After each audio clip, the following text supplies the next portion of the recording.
कबीर और सोया हुआ जंगल। कबीर एक शांत और कल्पनाशील लड़का था जिसकी उम्र 11 साल थी और जिसे पेड़ों से बात करना अच्छा लगता था। हालांकि लोग कहते थे कि पेड़ बोलते नहीं, लेकिन कबीर को लगता था कि जो ध्यान से सुनता है उसे हर चीज की आवाज सुनाई देती है। उसका घर शहर के किनारे था जहां एक पुराना जंगल शुरू होता था। वो जंगल पहले बहुत हरा भरा था, लेकिन पिछले कुछ महीनों से अजीब तरह से चुप रहने लगा था। पत्ते हरे तो थे, लेकिन उनमें पहले जैसी चमक नहीं थी। पक्षी आते थे लेकिन गाते नहीं थे, और हवा चलती थी लेकिन उसमें खुशबू नहीं होती थी। कबीर को ये बात बहुत परेशान करती थी, क्योंकि उसे लगता था कि जंगल बीमार हो गया है। एक शाम जब वह अकेले जंगल के किनारे बैठा था तो उसने देखा कि एक बड़ा पेड़ जिसकी छाया में वह बचपन से खेलता आया था आज झुका हुआ लग रहा था, जैसे बहुत थक गया हो। कबीर ने धीरे से उसकी छाल पर हाथ रखा और पूछा कि क्या वह ठीक है। उसे उम्मीद नहीं थी कि कोई जवाब आएगा, लेकिन उसी पल पेड़ की पत्तियों के बीच से एक गहरी लेकिन कमजोर आवाज आई जिसने कहा कि जंगल सो रहा है क्योंकि उसे अब कोई सुनता नहीं। कबीर को हैरानी नहीं हुई बल्कि दुख हुआ। उसने पूछा कि जंगल कैसे सो सकता है, तो पेड़ ने बताया कि जब लोग पेड़ों, नदियों और जमीन को सिर्फ चीज समझने लगते हैं और दोस्त नहीं मानते, तब जंगल की धड़कन धीमी हो जाती है। कबीर ने चारों तरफ देखा और महसूस किया कि लोग सच में जंगल से दूर हो गए हैं। तभी जमीन के पास से एक छोटा सा हरा प्रकाश उभरा जिसने खुद को पत्ता लोक का दूत बताया और कहा कि जंगल की आत्मा गहरी नींद में जा रही है और अगर वह पूरी तरह सो गई तो जंगल सिर्फ लकड़ी का ढेर बन जाएगा। कबीर का दिल जोर से धड़कने लगा, क्योंकि उसे लगा कि वह अपने दोस्त को खो रहा है। दूत ने बताया कि जंगल को जगाने के लिए उसे उसकी धड़कन तक पहुंचना होगा, जो बहुत भीतर जड़ों के नीचे छुपी है। लेकिन वहां जाना आसान नहीं, क्योंकि अब बहुत कम इंसान जंगल की भाषा समझते हैं। कबीर ने बिना देर किए कहा कि वह जाएगा, क्योंकि उसे लगता था कि अगर कोई भी जंगल से प्यार करता है तो वह उसकी बात समझ सकता है। उसी पल जमीन हल्की सी चमकी और पेड़ की जड़ों के पास एक घुमावदार रास्ता खुल गया जो नीचे धरती के भीतर जा रहा था। कबीर ने पीछे देखा, उसका घर सुरक्षित था। फिर उसने आगे बढ़कर उस रास्ते पर कदम रखा और खुद को एक अजीब दुनिया में पाया, जहां मिट्टी सुनहरी थी, जड़ें नदियों की तरह बह रही थीं और बीज तारे जैसे चमक रहे थे। दूत ने बताया कि यह जड़ लोक है जहां जंगल की यादें रहती हैं, लेकिन यहाँ भी अब सब कुछ धीमा हो गया है, क्योंकि जंगल की धड़कन कमजोर पड़ रही है।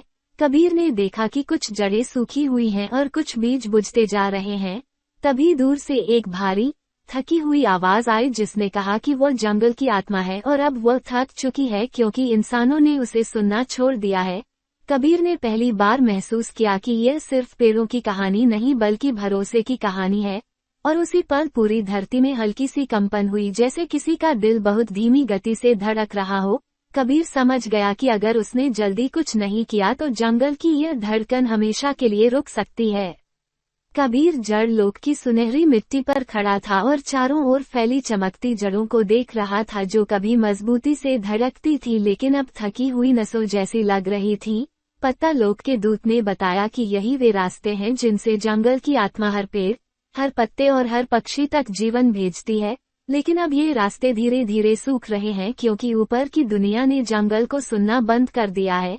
कबीर ने देखा कि कुछ जड़ों पर धूल जमी थी, जैसे उन्हें बहुत समय से किसी ने छुआ ही ना हो।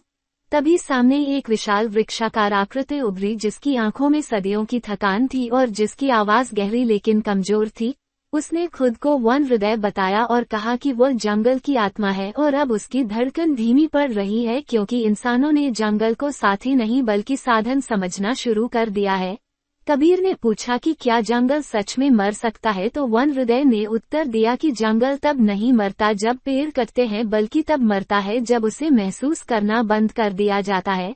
दूत ने समझाया कि पहले बच्चे पेड़ों से बातें करते थे, नदियों से दोस्ती करते थे, मिट्टी से खेलते थे, जिससे जंगल की आत्मा मजबूत रहती थी।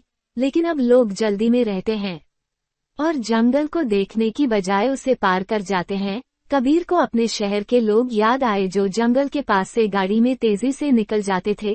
तभी जड़ लोक की जमीन फिर से कांपी और कुछ जड़ें और सूखने लगी। वन हृदय ने बताया कि जंगल की धड़कन 3 स्तंभों से चलती है, सुनना, समझना और संभालना, लेकिन अब तीनों कमजोर हो गए हैं। उसने कबीर को जड़ लोक के 3 हिस्सों की ओर भेजा जहां ये स्तंभ टूट रहे थे। पहले वे पहुंचे सुनने की घाटी में जहां हवा अब भी बह रही थी, लेकिन उसकी आवाज बहुत धीमी थी क्योंकि लोग पक्षियों की आवाज नहीं सुनते थे। कबीर ने आंखें बंद कर जंगल की पुरानी यादें सोची, जब वह पेड़ों के नीचे खेलता था और उसे लगा कि हवा फिर से थोड़ी तेज चलने लगी। दूसरी जगह थी समझ का मैदान, जहां बीज बुझते जा रहे थे क्योंकि लोग जंगल को समझने की बजाय सिर्फ इस्तेमाल कर रहे थे। कबीर ने वहां खड़े होकर सोचा कि पेड़ छाया देते हैं, हवा साफ करते हैं और जीवन बचाते हैं। जैसे ही उसने ये समझा, कुछ बीज फिर से चमकने लगे। तीसरी जगह थी संभाल की नदी, जहां पानी धीमा और गंदला हो गया था क्योंकि लोग जंगल की रक्षा नहीं करते थे। कबीर ने महसूस किया कि अगर हम किसी से प्यार करते हैं तो उसकी रक्षा भी करते हैं, और यह सोचते ही नदी का बहाव थोड़ा साफ हो गया। दूत ने बताया कि कबीर ने तीनों स्तंभों को थोड़ा मजबूत कर दिया है, लेकिन अभी जंगल की धड़कन पूरी तरह वापस नहीं आई क्योंकि असली बदलाव ऊपर की दुनिया से आएगा। वन हृदय ने गंभीर होकर कहा कि जंगल को एक ऐसे इंसान की जरूरत है जो उसकी आवाज बन सके, जो वापस जाकर लोगों को याद दिलाए कि जंगल सिर्फ पेड़ नहीं बल्कि जीवित दोस्त है। कबीर ने पहली बार समझा कि यह यात्रा जादू से ज्यादा जिम्मेदारी की है। तभी जड़ लोक की रोशनी थोड़ी तेज हुई और वन हृदय ने कहा कि अब आखिरी रास्ता खुल रहा है क्योंकि जंगल ने कबीर पर भरोसा करना शुरू कर दिया है। जमीन में एक चमकता रास्ता उभरा जो ऊपर की दुनिया की ओर जा रहा था, और कबीर को एहसास हुआ कि असली परीक्षा अब शुरू होगी क्योंकि जंगल को बचाने के लिए उसे वापस इंसानों के बीच जाना होगा और उन्हें फिर से जंगल से जुड़ना होगा। कबीर चमकते रास्ते पर धीरे धीरे ऊपर की दुनिया की ओर लौट रहा था और महसूस कर रहा था कि जड़ लोक अब पहले से ज्यादा जीवित लग रहा है क्योंकि जड़ों में हल्की गर्मी लौट आई थी और बीज फिर से चमकने लगे थे। वन हृदय की आवाज उसके कानों में गूंज रही थी कि जंगल को बचाने का असली तरीका जादू नहीं बल्कि इंसानों का बदलना है। जैसे ही कबीर धरती की सतह पर पहुंचा, उसने देखा कि वही जंगल अब भी शांत है, लेकिन उसमें एक हल्की सी हरकत लौट आई है, जैसे कोई गहरी नींद से जागने की कोशिश कर रहा हो। कबीर ने समझ लिया कि अब उसे लोगों तक जंगल की बात पहुंचानी होगी। अगले दिन स्कूल में उसने अपने दोस्तों को बताया कि पेड़ सिर्फ लकड़ी नहीं देते बल्कि सांस देते हैं, और अगर हम उन्हें नहीं सुनेंगे तो वे चुप हो जाएंगे। कुछ बच्चों ने पहले हंसा, लेकिन जब कबीर ने उन्हें सूखे पत्तों, शांत पक्षियों और बीमार पेड़ों की बात बताई तो वे सोच में पड़ गए। फिर कबीर ने अध्यापिका से बात की और स्कूल में जंगल मित्र दिवस रखने का सुझाव दिया, जहां बच्चे पेड़ों की सफाई करेंगे, पौधे लगाएंगे और जंगल के पास समय बिताएंगे। धीरे धीरे बात फैलने लगी और मोहल्ले के लोग भी जुड़ने लगे। किसी ने रास्ते के किनारे कचरा उठाया, किसी ने पेड़ों को पानी दिया, किसी ने बच्चों को जंगल की कहानियां सुनाई, और हर छोटे काम के साथ जंगल की धड़कन थोड़ी तेज होती गई।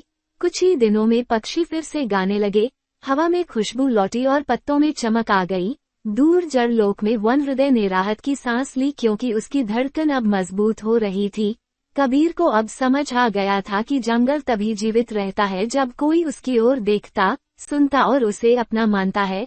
उस शाम जब कबीर उसी पुराने पेड़ के नीचे बैठा था जहां से उसकी यात्रा शुरू हुई थी, तो पेड़ की पत्तियां फिर से सरसराईं और बहुत हल्की आवाज आई कि जंगल जाग रहा है।